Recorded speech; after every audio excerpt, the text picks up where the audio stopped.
What's up, everybody? Welcome back to Team SWARTZ. I'm your full-time recruiter with the New York Army National Guard, part-time drill sergeant.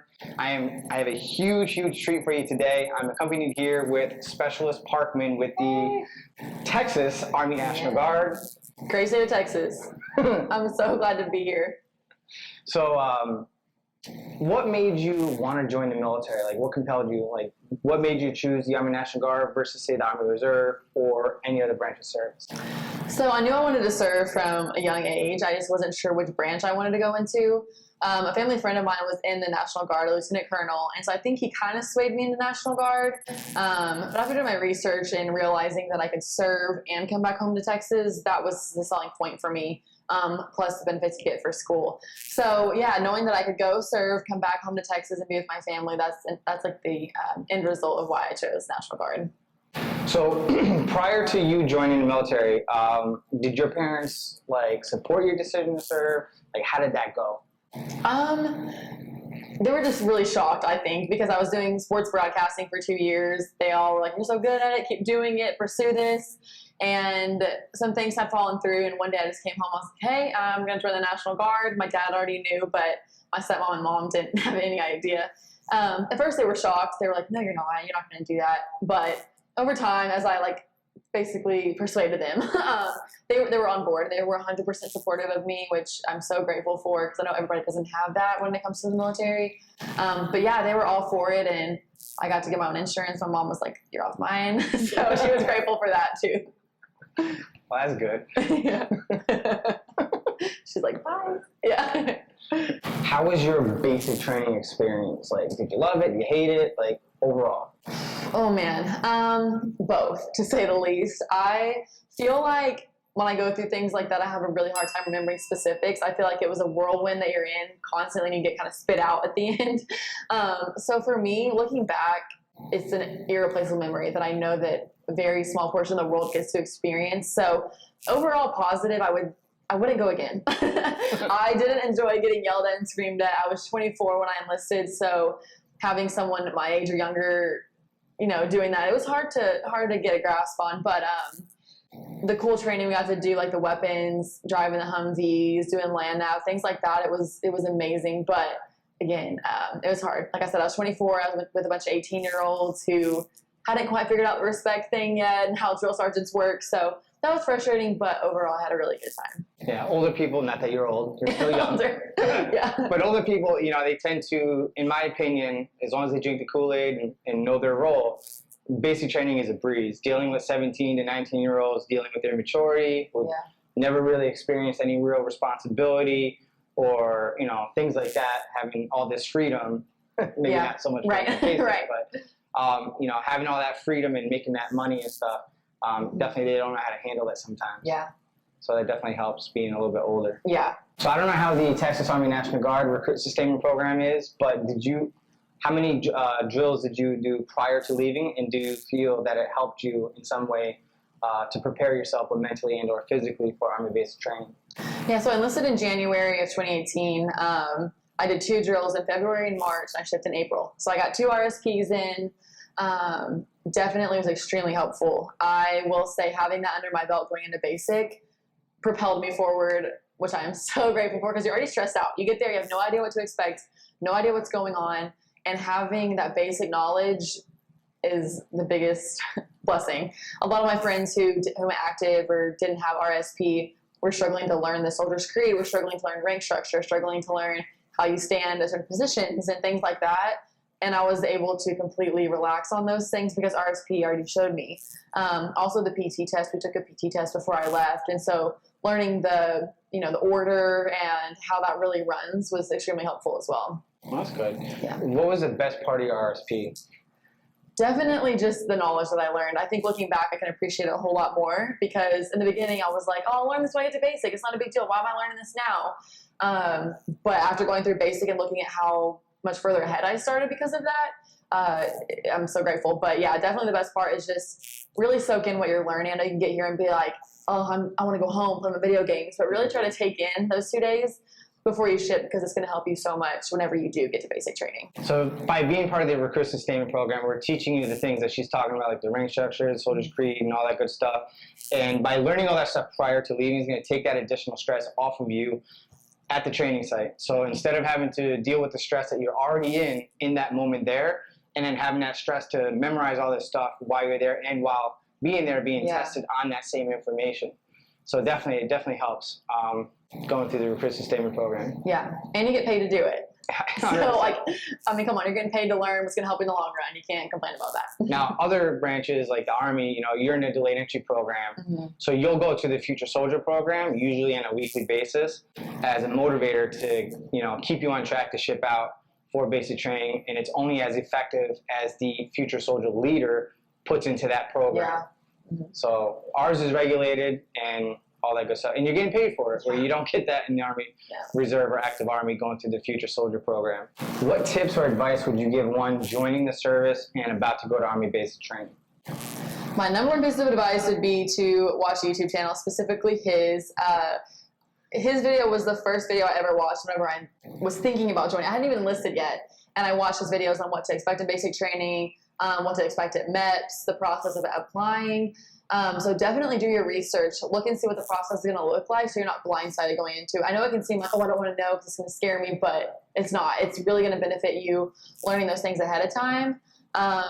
For females, look at what you need to pack. I definitely overpacked. I brought leggings, all these tennis shoes I would never wear, makeup. You don't need that.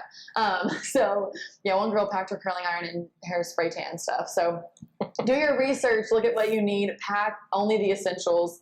They will give you everything that you need once you get on the airplane. So less is more. 100%. And I'm glad you brought that up because I'm actually going to be redoing my packing list to include COVID items. Mask. What else? Masks, extra t-shirts, socks, and underwear, just because you're going to be in yellow phase. Oh, okay. You need a little bit more clothes. That's right. Definitely. Hopefully that doesn't last too long. I can't wait to get it over. I dealt with it at the Drill Sergeant Academy. Oh, you did. So I was one of the first few people to experience it before it became a thing. Okay. At basic training. So yeah. So the Army is always adjusting, adapting, and overcoming certain things. And yellow phase or the controlled monitoring is definitely one of those things that they're implementing at the training sites. Needs to be done, but it's worth it in the long run. So. Yeah. So walk me through, because I know you did this awesome post which prompted me to, conduct this or reach out to you to do this interview and stuff. What has the Army National Guard done for you so far? So the most important thing to me is definitely the student loan repayment program. I feel like students who are in high school or going through college right now, they don't understand the gravity of student loan debt.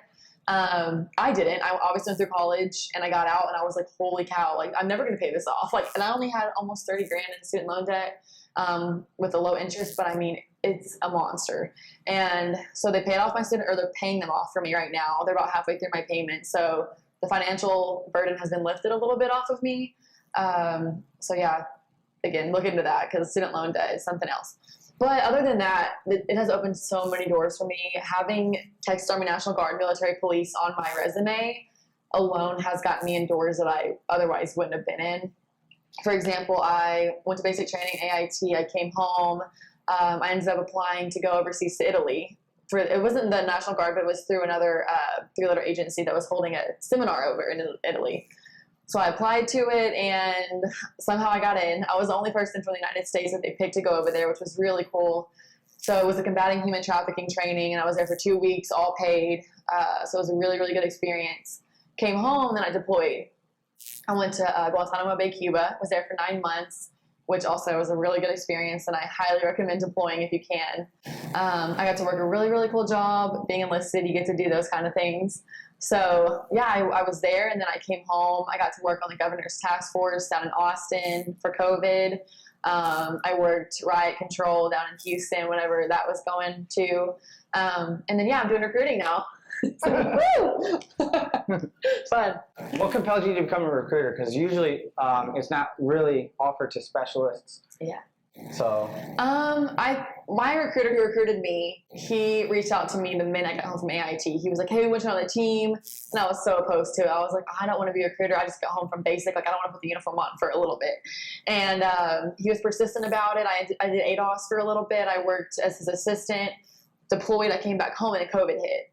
So for me, I was like, well, crap, finding a job is really, really hard right now. So he called me and he offered it to me before he could even get his whole sentence out. I was like, yes, like I'm coming in tomorrow to send my paperwork over. Like, let's start this. So initially my drive behind becoming a recruiter was having a job. And I was thankful for that, which is, it's great. But the more I started to do it, I really got a passion for it. I love getting to help people through the process. And I'm like, hey, I've been there, and they're becoming part of the family. And like knowing that alone, it's like a special bond that you have with your applicants. But yeah, just knowing that you can open up doors for someone's future and give them more opportunities than they had otherwise. I mean, it's been really, really cool. And I'm glad that she said that she eventually developed a passion for this, because recruiting by far is not an easy career plan, and definitely something that should be temporary, 3 to 6 years, something along those lines, because the stress levels are pretty high. And it's not an easy position to be in at all. So when somebody approaches me saying that they want to become a recruiter, I always tell them, what is your motivator? What is your why? Why do you want to become a recruiter? Because it's not an easy task, and you're going to be working long hours, weekends, until you get better at it and learn the ropes and all that good stuff. But, yeah. Yeah, I can talk about that too. Like he said, having that on your resume is going to propel you forward in so many ways. So even if you're like, hey, I went to the military, about what I want to do after, if it's me versus him and he has military and I don't, they're most likely going to pick you for the job. So having this on your resume and getting to do a job that you actually really want while also serving, the National Guard gets to do that for you, which no other branch really does. So it's a great place to network. Yes, absolutely. And then, like I said, having that on your resume, the places it's going to send you are incredible. And having not only a degree, most companies nowadays want some sort of experience on top of that. And that's what the Army National Guard is great for. So yes, we're paying for your education and all that stuff, and you're earning that valuable experience and paid training that a lot of companies are seeking and requiring these days. Yeah, exactly. So when you were saying that the Guard was paying for your student loans and stuff like that, what I always tell people as a recruiter is you can spend the rest of your life paying off student loans, or use that same amount of money that you would towards your student loans towards a home. So which one sounds better, owning your own home or paying for your student debt? Because most people who get their degree end up getting $50,000 a year and spending the next 20 plus years of their life to pay off that student loan. I don't know if it works like this in New York, but for Texas, like the VA loan, you have to put anything down for a house. Not here either. So if you saved up all that money from college, but zero down on a house, your payments are covered with that money you saved from college for a couple of years. So yeah, I mean, why not? Like, if I had kids right now, I'd make them do it too. And when you graduated from training, from AIT, transitioning back to your civilian life, how was that process for you? Because I know how some of my soldiers go through it. What was your experience like transitioning back to civilian?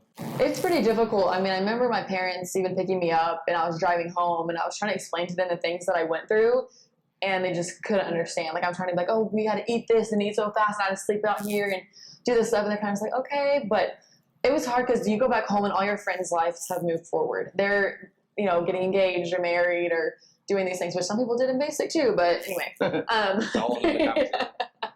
But for me, I came home and I was a different person. I think basic does that to people, but for the better. Mm-hmm. So my friend groups changed when I got home. The things I was interested in changed when I got home.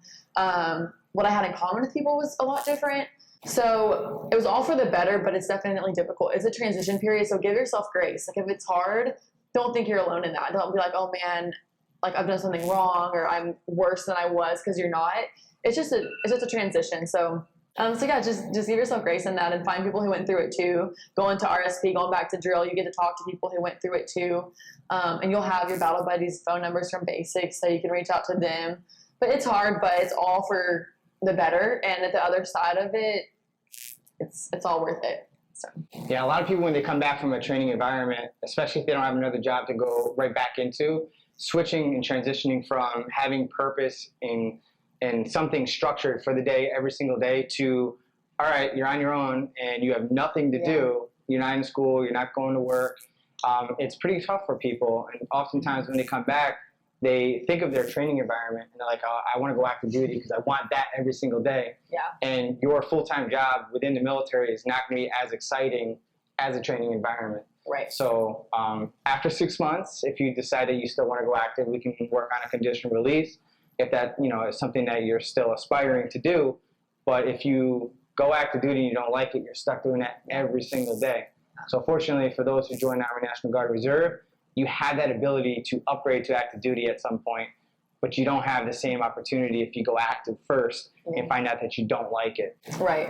And like you said earlier too, it's not a training environment when you're working with the Army full time. It's not like you're there doing all this cool like shooting and training. You're doing what your job was. So you're going to be working a job just like me, but I'm on the civilian side and you're on the military side. So neither of us are getting that same high from basic training. It's just a matter of I'm home, and then, you know, they're not. Like a lot of my friends from basic who went active, they really struggled too. And like I said, active is a great route for some people. And if you are wanting to get away, get out of your state, then go active. It's great. But it is a transition too. It's not like you don't go through what we go through coming back home. My friends struggled. They were like, hey, like you're home and you get to be with your family, but I'm here and I wish I would have gone National Guard, all this stuff. But just like me, I grew into loving the National Guard. They grew into loving active. So whatever path you choose is great. But either way, there's going to be a transition phase. 100%. So where do you recruit out of, and where can they find you on social media?